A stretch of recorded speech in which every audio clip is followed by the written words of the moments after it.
श्री स्वामी समर्थ। मी मोहिनी विजय निंबाळकर तुमचं माझ्या यूट्यूब चॅनलमध्ये खूप खूप स्वागत आहे। आजच्या व्हिडिओमध्ये आपण बघणार आहोत पितृपक्षात मुख्य द्वारावर टाका ही वस्तू, पितर प्रसन्न होतील।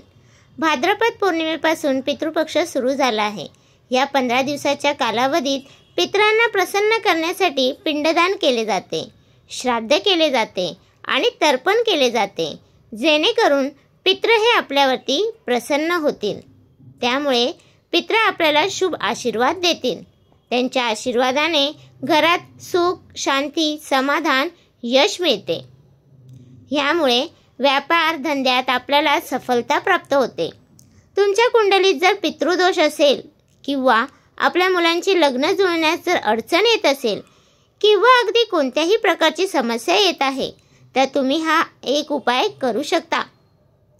शास्त्रात पितरांना प्रसन्न करण्यासाठी अनेक उपाय सांगितले आहेत, मात्र प्रत्येकाला श्राद्ध, तर्पण, पिंडदान जमेल असे नाही। अनेक जणांना यामधील काहीच माहिती नसते। काही जणांना समस्येमुळे हे सर्व करणे शक्य नसते।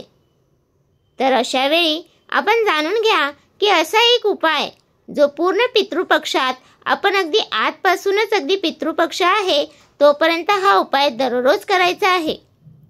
उपाय अगदी साधा सोपा आहे व पितरांना प्रसन्न करणारा आहे। जर तुम्हाला वाटते की तुमच्या कुंडलीत जर पितृदोष आहे तर तुम्ही 1 रुपया कमवता पण तुमचे 1.25 रुपये खर्च होतात। दररोज एका मागोमाग संकटे येतच आहेत। तर अशा वेळी आपल्याला पितृपक्षात काय करायचे आहे तर एक कलश घ्यायचा आहे। अगदी तांबे असेल तरी चालेल किंवा अगदी छोटासा मातीचा मटका घेतला तरी सुद्धा चालेल। तर यामध्ये आपण संपूर्ण पाणी भरून घ्यायचे आहे। जेव्हा तुम्ही पाणी भरत आहात तेव्हा तुम्हाला अर्धा तांब्या पाणी घ्यायचे नाही, तर तुम्ही अगदी संपूर्ण भरून घ्यायचे आहे। त्यानंतर आपण या पाण्यामध्ये आपण 2 ते 3 थेंब गंगाजल टाकायचे आहे आणि त्यानंतर आपण ह्यात कोणतेही 2 पांढरी फुले आपण त्यात टाकायची आहेत। त्यानंतर हा पाण्याने भरलेला कलश आहे तो आपण आपल्या घराच्या उंबऱ्यावर बाहेर कुठेही आजूबाजूला ठेवून द्यायचा आहे। त्याआधी आपण ज्या ठिकाणी कलश ठेवणार आहोत त्या जागी आपण कलश ठेवायचा आहे। हा कलश घराच्या बाहेर असाच ठेवायचा आहे। दुसऱ्या दिवशी आपण हे पाणी आपल्या घरात शिंपडायचे आहे।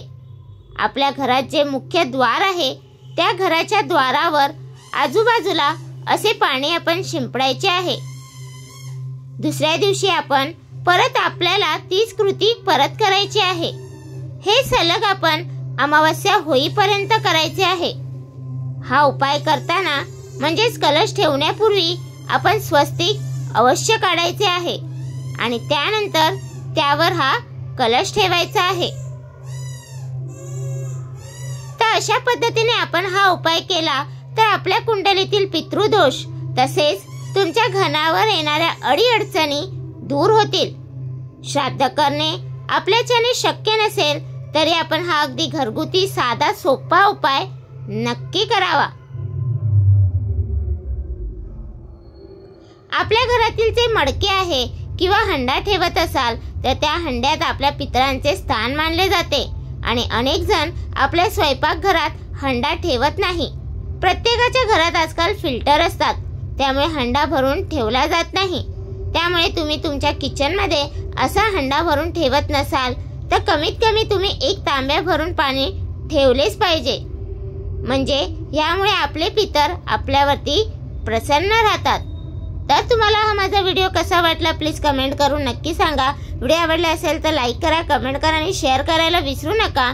आणि तुम्ही अजूनपर्यंत आपल्या चॅनलला सबस्क्राईब केलं नसेल तर प्लीज जाऊन चॅनलला नक्की सबस्क्राईब करा, कारण आपल्या चॅनलवरती तुम्हाला आध्यात्मिक माहिती आणि स्वामी महाराजांचे व्हिडिओ बघायला भेटतात। तर भेटूया उद्या एका नवीन व्हिडिओ सोबत। श्री स्वामी समर्थ।